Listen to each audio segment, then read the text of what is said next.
पश्चिम बंगाल के diamond harbour में BJP अध्यक्ष जेपी नड्डा के काफिले पर पत्थर फेंकने की घटना के बाद से बीजेपी और ममता बनर्जी के बीच सियासी घमासान तेज हो गया है। शहर शहर बीजेपी ने प्रदर्शन किया है। यहां तक कि यह लड़ाई दिल्ली तक पहुंच चुकी है। दिल्ली में ममता के भतीजे टीएमसी सांसद अभिषेक बनर्जी के बंगले पर कुछ लोगों ने कालिक पोत दी, तो वहीं बंगाल भवन पर पत्थर फेंकने की कोशिश की गई। नड्डा के काफिले पर हमले को लेकर गृह मंत्रालय ने राज्यपाल से रिपोर्ट मांगी है। तो खबर यह है कि हफ्ते भर बाद 19 और 20 दिसंबर को गृह मंत्री अमित शाह पश्चिम बंगाल का दौरा करेंगे। हम इस पूरी खबर को डिटेल में आपको बताएंगे। कोलकाता और दिल्ली से हमारे दो संवाददाता मौजूद भी रहेंगे, लेकिन सबसे पहले देखिए ये रिपोर्ट।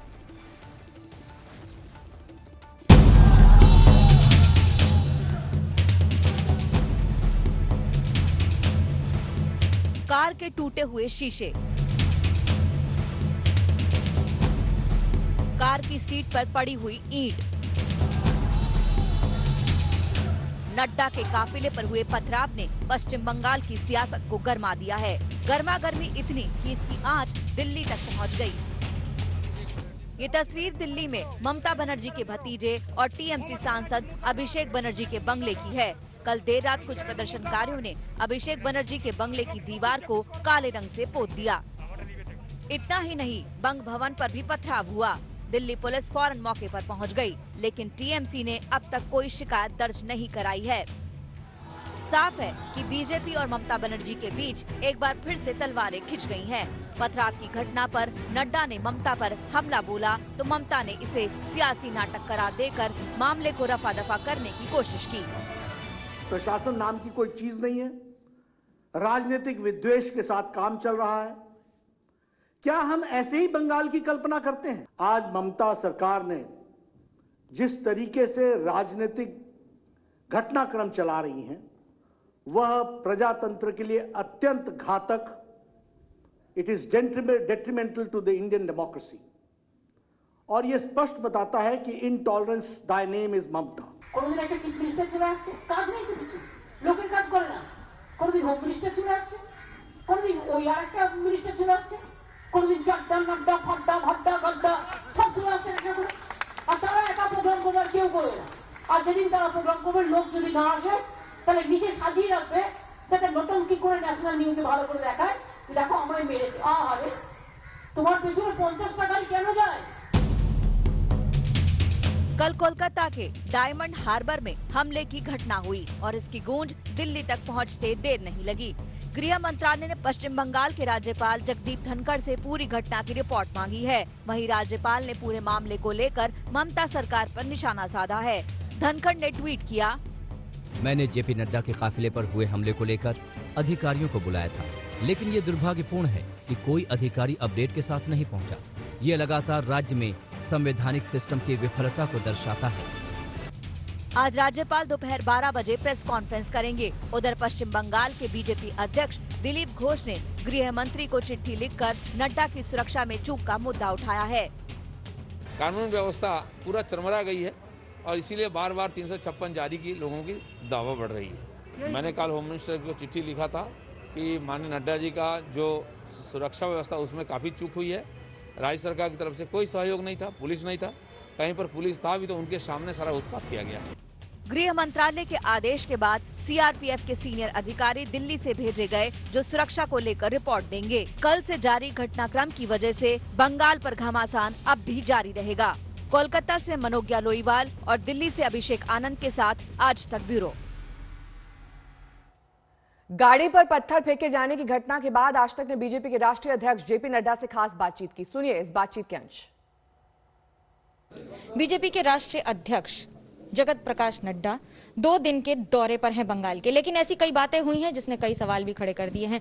कैसा रहा आपका अनुभव? गाड़ी पर तोड़फोड़ भी हुई और काफी सारी बातें आपने खुद भी देखी। देखिए, बंगाल का जिस तरीके से ममता जी के नेतृत्व में यहाँ सरकार चल रही है पिछले 10 सालों से, वह इस बात को स्पष्ट बताता है कि यह कटमनी कल्चर है, भ्रष्टाचार है, ऊपर से नीचे तक आकंठ भ्रष्टाचार में डूबे हुए हैं, लॉलेसनेस है और लॉलेसनेस के साथ साथ पॉलिटिकल पेट्रोनेज के साथ वायलेंस है और विकास के खिलाफ परिस्थितियों को पैदा करना यहाँ ममता जी की आदत है।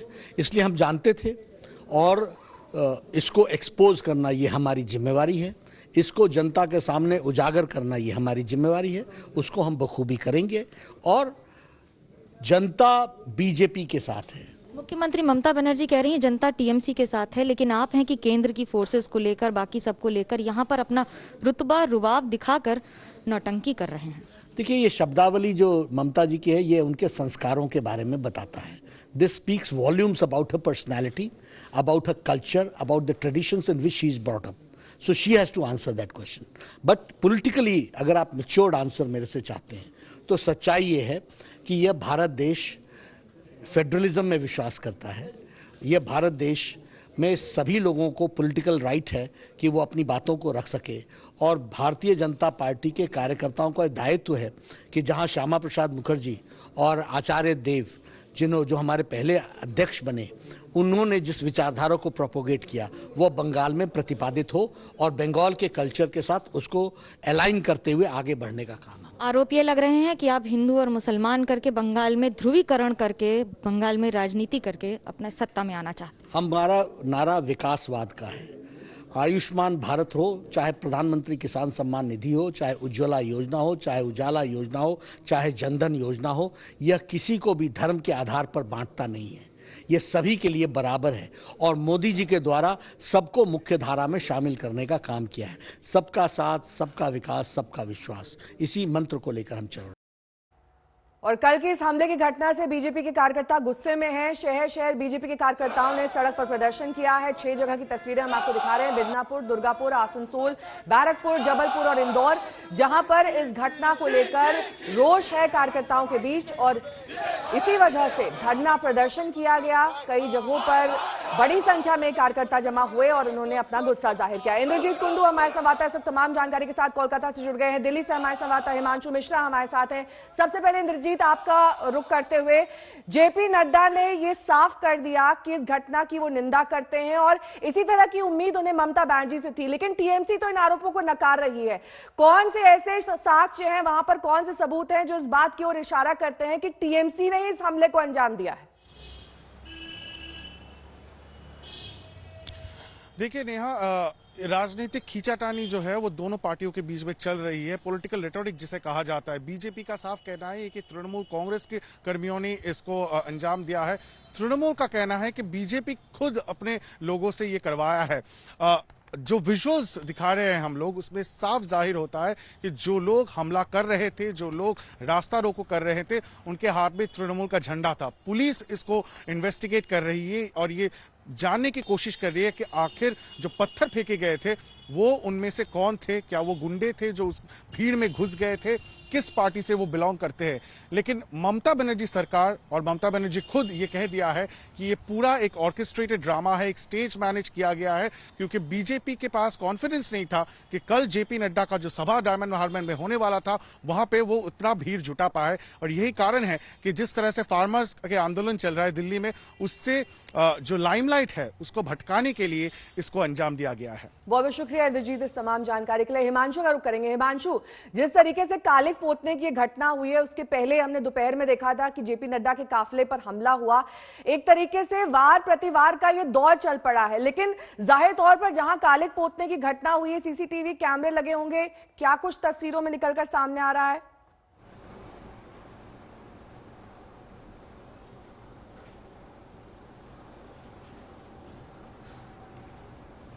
हिमांशु, आवाज मिल रही है? हाँ, हेलो हेलो हेलो हेलो, क्या?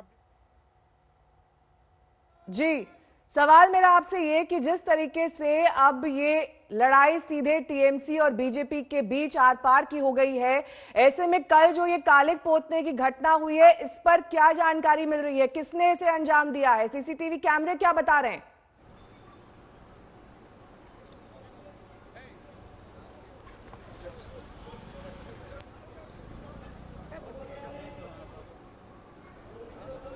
ठीक है, लौटेंगे हिमांशु के पास। इस बीच आपको ये कल की घटना की तस्वीरें आप दिखा रहे हैं।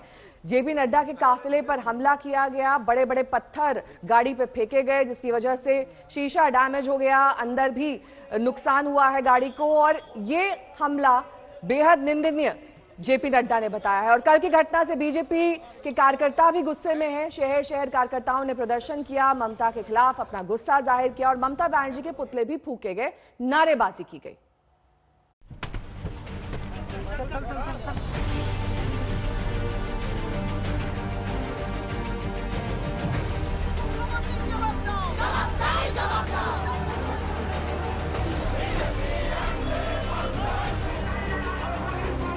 बीजेपी अध्यक्ष जेपी नड्डा और पार्टी महासचिव कैलाश विजयवर्गीय की कार पर हमले की खबर जैसे जंगल की आग की तरह शहर शहर फैली और सड़कों पर कार्यकर्ता आ गए। ये तस्वीर कोलकाता की है, जहां जादवपुर थाने के बाहर बीजेपी महिला मोर्चा कुछ देर के लिए धरने पर बैठ गई। प्रदर्शन की अगुवाई कर रही थी संगठन की प्रमुख अग्निमित्रा पॉल। हावड़ा में भी बीजेपी की महिला कार्यकर्ताओं के तेवर तीखे दिखाई दिए। प्रदर्शनकारी महिलाओं और महिला पुलिस के बीच यहां धक्का मुक्की भी देखी गई।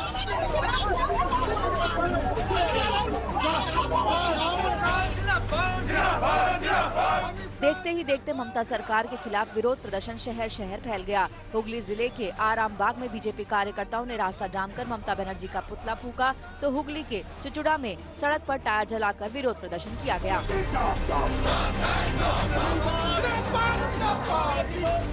बैरकपुर में भी जमकर बवाल हुआ। अपने अध्यक्ष के काफिले पर हमले के विरोध में बीजेपी वर्कर्स ने सड़क पर बैठकर ममता सरकार के खिलाफ नारेबाजी की। यहाँ भी टायर जलाकर विरोध की आग दिखाई गई। आसनसोल की तस्वीर भी अलग नहीं थी। नड्डा और विजयवर्गीय की कार पर हुए पथराव का गुस्सा यहाँ के बीजेपी कार्यकर्ताओं में साफ नजर आया।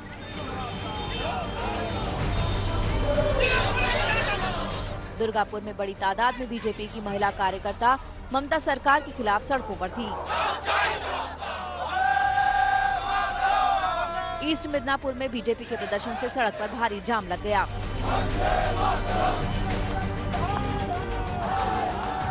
बीजेपी का प्रदर्शन सिर्फ पश्चिम बंगाल तक सीमित नहीं रहा। मध्य प्रदेश के कई शहरों से भी प्रदर्शन की तस्वीरें सामने आई हैं। ये तस्वीर इंदौर की है, जहां सभी 85 वार्डों में ममता बनर्जी का पुतला फूका गया। इंदौर कैलाश विजयवर्गीय का गृह शहर है और नड्डा के अलावा विजयवर्गीय की कार पर भी पत्थर फेंके गए थे। नड्डा और विजयवर्गीय पर हुए हमले के खिलाफ बीजेपी के कार्यकर्ताओं ने ममता बनर्जी का पुतला दहन किया और पश्चिम बंगाल सरकार के खिलाफ जमकर नारेबाजी की। शहर शहर बीजेपी आक्रोश प्रदर्शित करती रही। ममता के खिलाफ बीजेपी पहले से मोर्चा खोले बैठी है। पथराव ने पार्टी को हमले का नया हथियार दे दिया है। आज तक ब्यूरो। और जेपी नड्डा के काफिले पर इस हमले से बीजेपी में गहरा आक्रोश है। यूपी के डिप्टी सीएम केशव प्रसाद मौर्य ने इसे टीएमसी की बौखलाहट और गुंडाई करार दिया है। हमारे साथ केशव मौर्य डिप्टी सीएम उत्तर प्रदेश हैं। सर, आपने भी देखा कि किस तरीके से बंगाल में एक सियासी हिंसा दिखाई दे रही है। जेपी नड्डा या फिर कैलाश विजयवर्गीय के काफिले पर गाड़ी पर हमला है। देखिए, पश्चिम बंगाल में वहाँ की जनता केवल इस बात की प्रतीक्षा कर रही है कब वहाँ मतदान हो, कब ममता बनर्जी सरकार को उखाड़ फेंकें और कब भारतीय जनता पार्टी का कमल खिलाएं। भारतीय जनता पार्टी विश्व की सबसे बड़ी पार्टी है और हमारी पार्टी के राष्ट्रीय अध्यक्ष के ऊपर हमला, हमारी पार्टी के राष्ट्रीय महासचिव कैलाश विजयवर्गीय जी की गाड़ी में तोड़फोड़, यह दर्शाता है कि टीएमसी की सरकार के किले में पूरी तरह से सेंध लग चुकी है और वह पूरी तरह से विदाई की बेला में है। और हिंसा के सहारे, गुंडागर्दी के सहारे जिस प्रकार से सत्ता का दुरुपयोग करके टीएमसी सोचती है, ममता जी सोचती हैं कि हम वहाँ पर फिर से सत्ता में आएंगे, तो मैं यही कहूँगा कि आज की जो घटना हुई है, वास्तव में अगर नैतिकता है तो ममता बनर्जी जी को इस्तीफा देना चाहिए। और इस प्रकार की घटनाओं को वह रोक पाने में नाकामयाब हैं और ऐसी नाकामयाबी के कारण से चुनाव तो समय से पहले हो जाने चाहिए, जिससे ऐसी नकारा सरकार को वहाँ की जनता उखाड़ करके फेंकने का जो अपना इरादा है उसे प्रकट कर सके। और सिर्फ यहाँ पर उत्तर प्रदेश से ही नहीं, अब पश्चिम बंगाल से भी सुर उठ रहे हैं आक्रोश के। कैलाश विजयवर्गीय और मुकुल रॉय का क्या कुछ कहना है, सुनिए। नड्डा जी की गाड़ी के पीछे हमारी गाड़ी थी, उन्होंने एकदम नड्डा जी की गाड़ी पे हमला किया। उनकी बुलेट प्रूफ गाड़ी थी तो उनको तो कुछ नहीं हुआ, बाकी हमारी गाड़ी पूरी तोड़ दी। आगे पीछे से हमारे ड्राइवर भी घायल हुआ, हमारी सिक्योरिटी के लोग भी घायल हुए और मुझे भी चोट आई है।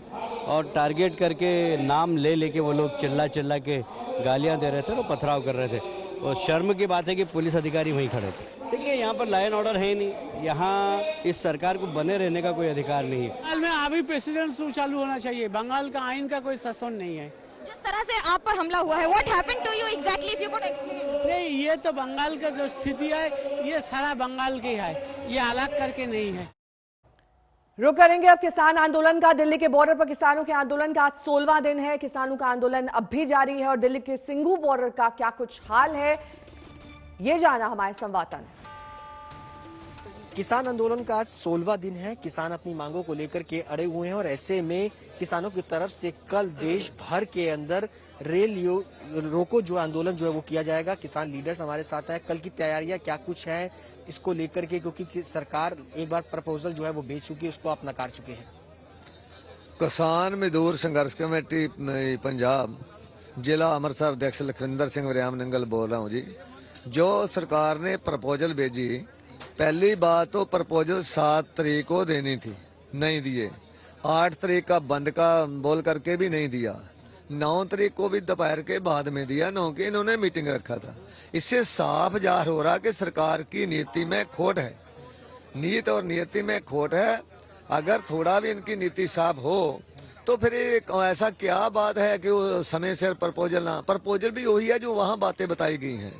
जो कल 12 का प्रोग्राम दिया है, पूरे भारतवर्ष में पंजाब में तो पहले 1 अक्टूबर से टोल फ्री करा रखे हैं। पूरे भारतवर्ष के लोगों को बोला है कि कल कहीं भी टोल प्लाजे पर कोई टोल टैक्स नहीं देना, फ्री लोग निकलेंगे। हमारे उधर किसान मजदूर अगर जो जिसको नहीं रोकेंगे तो वहाँ खड़े होकर के उनको निकालेंगे। तौर पर कह रहे हैं कि जब तक प्रपोजल वापसी नहीं होगा, भारत बंद में जिस तरीके का असर देखने को मिलता है उससे ज्यादा असर जो है वो कल देश भर के अंदर जो है वो नजर आएगा। कैमरा पर्सन परमिंदर शर्मा के साथ सुशांत मेहरा, दिल्ली, आज तक। सरकार और किसान के बीच टकराव की खाई और ज्यादा चौड़ी हो गई है। किसानों ने सरकार का प्रस्ताव ठुकरा दिया है। अब तो सरकार के खिलाफ धरने का नया प्लान भी बता दिया गया है। किसान ये कह रहे हैं कि कृषि कानून की वापसी पर बात होगी, जबकि सरकार ये कह रही है कि किसान एक बार फिर से विचार करें। आप देख सकते हैं किसानों ने दिल्ली को चारों तरफ से घेर रखा है। सिंघू बॉर्डर से लेकर टिकरी बॉर्डर और गाजीपुर बॉर्डर की आप तस्वीरें देख सकते हैं।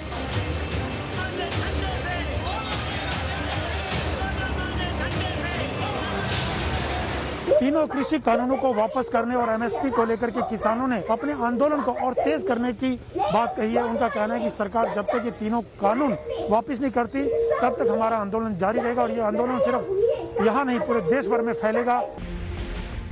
किसानों को मनाने के लिए अब तक 6 राउंड की बातचीत हो चुकी है। सरकार की लिखित कोशिश भी बुधवार को बेकार हो गई। किसान कह रहे हैं कि सरकार का इंटरेस्ट सिर्फ विरोध खत्म करवाने में है। किसान भाइयों और बहनों को आग्रह करना चाहता हूं कि आप सब ने चर्चा के दौरान जो प्रश्न उठाए थे, उन प्रश्नों का समाधान करने के लिए लिखित प्रस्ताव भारत सरकार ने आपके समक्ष भेजा है। आप उन प्रस्ताव पर विचार करें। लेकिन किसानों ने साफ साफ कह दिया है, आंदोलन तब तक खत्म नहीं करेंगे जब तक कि तीनों कानून वापस नहीं लिए जाएंगे। किसानों ने दिल्ली जयपुर और दिल्ली आगरा हाईवे को ब्लॉक करने का ऐलान किया है। वहीं किसानों ने कहा है कि 12 दिसंबर को टोल फ्री करेंगे। इसके बाद 14 दिसंबर को पूरे देश में जिला मुख्यालय पर धरना प्रदर्शन किया जाएगा। किसान के इस ललकार के बाद सरकार ने किसान यूनियनों से आग्रह किया है कि जो प्रस्ताव सरकार ने भेजा है वो उस पर विचार करें और जब भी किसान कहेंगे हम चर्चा के लिए तैयार हैं। कि एक्ट में कौन कौन से ऐसे प्रावधान हैं जिनसे किसान को नुकसान है, तकलीफ है, उनको प्रावधानवार हम चर्चा कर लें और चर्चा करने के बाद उनको कैसे ठीक किया जा सकता है इस पर हम आगे बढ़ें। लेकिन मुद्दे यूनियंस की तरफ से नहीं आए तो फिर हम ही लोगों ने मुद्दे उनको चिन्हित करके बताए। भारत सरकार जानबूझकर किसानों को यहाँ बिठाए बैठी है। वो एक तरफ कहते हैं हम बातचीत के लिए अपील करते हैं, बातचीत उनकी तरफ से टूटी है। हमारा सीधा सीधा सवाल है कि agriculture is state subject, repeal this acts. बहुत क्लियर बात है, तो जो आज उन्होंने मान ली। लेकिन किसान फिर से बातचीत के मूड में कतई नहीं लग रहे हैं। अब आपको टिकरी बॉर्डर की तस्वीरें दिखाते हैं। कैसे किसानों ने ट्रैक्टर और ट्रॉली लगा रखे हैं। किसानों का कहना है कि सरकार का प्रस्ताव सिर्फ और सिर्फ ध्यान भटकाने के लिए है। मोदी सरकार बार बार कह रही है कि एमएसपी चलती रहेगी, खत्म नहीं होगी। अगर एमएसपी को लेकर कोई आशंका है तो वो उसे लिखित में भी दे सकते हैं। लेकिन किसानों का कहना है कि सरकार भी ये मान रही है कि कृषि कानूनों में खामियां हैं, तो फिर वो उसे वापस क्यों नहीं ले रही है। लेकिन सच ये है कि सरकार के प्रस्ताव के बाद किसान और भड़क गए हैं। बातचीत का सिलसिला टूट गया है। अब किसान सिर्फ और सिर्फ कानून वापसी की मांग पर अड़ गए हैं। सामान्य तौर पर एमएसपी की खरीद के मामले में उन सबके मन में ये बात आती थी कि भाई एमएसपी पर खरीद बंद हो जाएगी और होगी नहीं, इसमें कुछ फर्क पड़ेगा। तो आप सबके ध्यान में है, माननीय प्रधानमंत्री जी ने भी इस बात को बोला, मैंने भी दोनों हाउस में इस बात को बोला और सबको आश्वस्त किया कि एमएसपी चलती रहेगी, इस पर कोई खतरा नहीं है। लिखित आश्वासन देने को भी तैयार हैं। बिल पे अगर नहीं वापस लेने की बात होती है, कहती है बाकी प्रस्तावों पे बात की, तो आप बात करने के लिए तैयार हैं? तो तैयार नहीं है, ना किसान तैयार है ना कुछ तैयार है। तो 6 के बाद बात बंद है? हाँ, बंदी है। उधर गाजीपुर बॉर्डर पर किसान बीच सड़क पर बैठ गए हैं और गाड़ियों का रास्ता रोक दिया है। यहाँ पुलिस और किसानों के बीच ठन गई है। गाजीपुर बॉर्डर से कुमार कुणाल के साथ आज तक। आम आदमी पार्टी ने बीजेपी कार्यकर्ताओं पर दिल्ली के डिप्टी सीएम मनीष सिसोदिया के घर में घुसकर हमले का संगीन आरोप लगाया है। दरअसल आम आदमी पार्टी का यह आरोप है कि डिप्टी सीएम के घर प्रदर्शन कर बीजेपी कार्यकर्ताओं ने सिसोदिया की गैर मौजूदगी में उनके घर में अंदर वो दाखिल हुए। पुलिस ने किसी को नहीं रोका और परिवार के सदस्यों पर हमला बोला। आम आदमी पार्टी ने इसका एक सीसीटीवी वीडियो जारी किया है। हालांकि बीजेपी इस वीडियो की प्रामाणिकता पर सवाल उठा रही है। पुलिस ने इस मामले में 6 लोगों को गिरफ्तार भी किया है।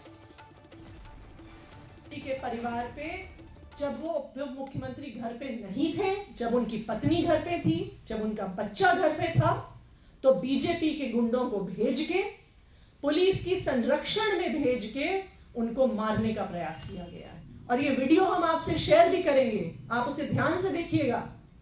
तो पुलिस वाले साइड हो गए कि जाइए, घर के अंदर जाइए।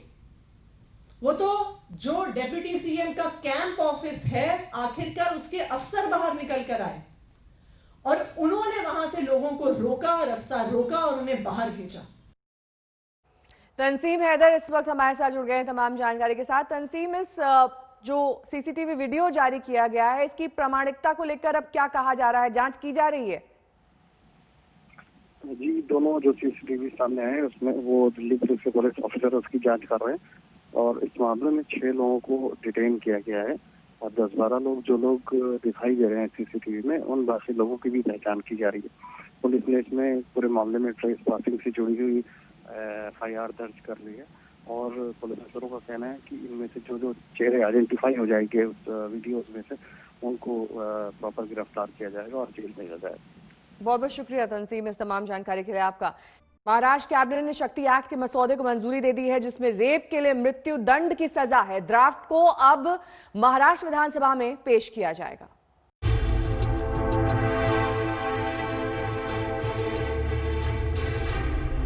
समाज में बच्चियों और महिलाओं के साथ बढ़ रही छेड़छाड़ और यौन उत्पीड़न की घटनाओं को देखते हुए महाराष्ट्र सरकार एक ऐसा कानून बनाने जा रहा है जिसमें रेप करने पर मृत्यु दंड का प्रावधान होगा।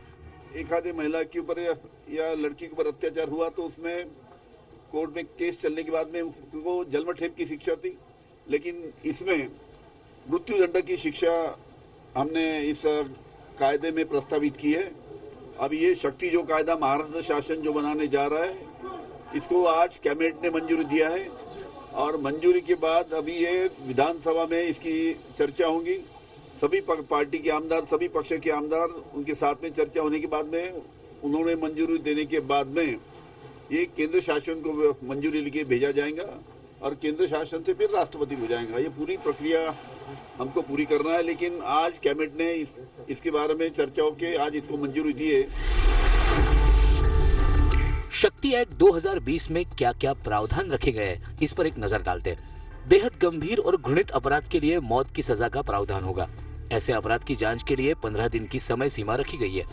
चार्जशीट दाखिल होने के बाद कोर्ट की सुनवाई प्रतिदिन होगी और सुनवाई 30 दिनों में पूरी हो जाएगी। जिसके लिए पहले 6 महीने की कालावधि थी। शक्ति एक्ट के अंतर्गत हर जिले में स्पेशल कोर्ट और विशेष पुलिस टीम होगी। एसिड अटैक के मामलों में धारा गैर जमानती होगी, जिसमें सजा का प्रावधान 10 साल से कम का नहीं होगा। आईपीसी की धारा 354 में सेक्शन ई को जोड़ा जाएगा, जिसके अंतर्गत सोशल मीडिया, टेलीफोन या अन्य डिजिटल माध्यम के द्वारा प्रताड़ना, आपत्तिजनक टिप्पणी और धमकी के मामलों में केस दर्ज होगा। राज्य की महिला एवं बाल विकास मंत्री यशोमती ठाकुर ने इसे ऐतिहासिक फैसला बताया। आज जो कैबिनेट में निर्णय हुआ है वो हमारे नजरों से एक बहुत बड़ा ऐतिहासिक निर्णय है। इसमें महिलाओं के ऊपर होने वाली जो एट्रोसिटीज है, जो सोशल मीडिया में होती है, जो साइबर क्राइम्स में होती है और फिजिकली भी जो होती है, एसिड अटैक्स है, रेप्स है, गैंग रेप्स है और बाकी जो एट्रोसिटीज होती है, उसके ऊपर बहुत कड़क कायदे किए जा रहे हैं और इससे महिलाओं को एक अलग तरीके का सुरक्षिता मिलेगी और ज्यादा फ्रीडम, और बालकों को भी इसमें साथ में रखा गया है। ये बहुत अच्छा कायदा है। वहीं इस फैसले के बाद राज्य के हर तरफ से महिलाओं की प्रतिक्रिया आ रही है। महिलाएं सरकार के इस फैसले से काफी ज्यादा खुश है। ये एक्ट एक बहुत अच्छा एक्ट है हमारी महिलाओं और बाकी बेटियों के लिए, जिसमें जो पेरेंट्स अब तक चिंतित रहते थे बेटियों को स्कूल में भेजने के लिए, महिलाएं जॉब पे जाने के लिए चिंतित रहती थी, पर अभी शायद ये एक्ट की वजह से उनकी चिंता कम हो जाएगी। और ये एक्ट लेट आया पर एक अच्छा एक्ट आया है महिलाओं की सुरक्षता के लिए। महाराष्ट्र सरकार ने जो 21 दिन में जो फांसी देने का जो निर्णय लिया है महिलाओं के अत्याचार के ऊपर, तो ये एक बहुत ही अच्छा स्टेप लिया है और बहुत ही काबिल तारीफ है। और इससे क्या होगा कि अभी जो भी महिलाएं जो डर के जो भी रहती थी घरों के अंदर, तो वो अभी नहीं होगा। महाराष्ट्र स्टेट में इस बिल का स्वागत है। अभी आज तक हम डरते आए थे, महिलाएं डरती आई थी कि बाहर कैसे निकले, कैसे जाए, लेकिन अभी अत्याचारियों के डरने के दिन आ गए हैं। देखिए, मैं यहाँ की महिला सुरक्षा कर्मचारी हूँ और यहाँ मैं गार्डन में मेरी ड्यूटी है और मेरे को 7 साढ़े 7 बज जाते हैं घर पे जाने के लिए। लेकिन मुझे एक कायदा निकलने के बाद ऐसा लग रहा है कि एक मेरे अंदर जो डर है कि मैं अकेली जाती हूँ घर पे, तो अब वो डर ख़त्म हो गया है। तो ये कायदा मेरे लिए मेरे लिए नहीं, पूरी भारत की महिला के लिए बहुत ही अच्छी तरह से है और सुरक्षित है। कैबिनेट में इस बिल को मंजूरी मिल गई है और जल्द ही इसे विधानसभा में पेश किया जाएगा। फिलहाल महाराष्ट्र कैबिनेट ने इस मसौदे को मंजूरी दी है। अब अगले हफ्ते मुंबई में होने वाले शीतकालीन सत्र में इसको पेश किया जाएगा। दोनों सदनों में इस पर चर्चा होगी और दोनों सदनों के अनुमोदन के बाद इसे राज्यपाल के पास हस्ताक्षर के लिए भेजा जाएगा, जिसके बाद में महाराष्ट्र में ये शक्ति अधिनियम के तौर पर लागू होगा। मुस्तफा शेख के साथ कमलेश सुतार, मुंबई, आज तक।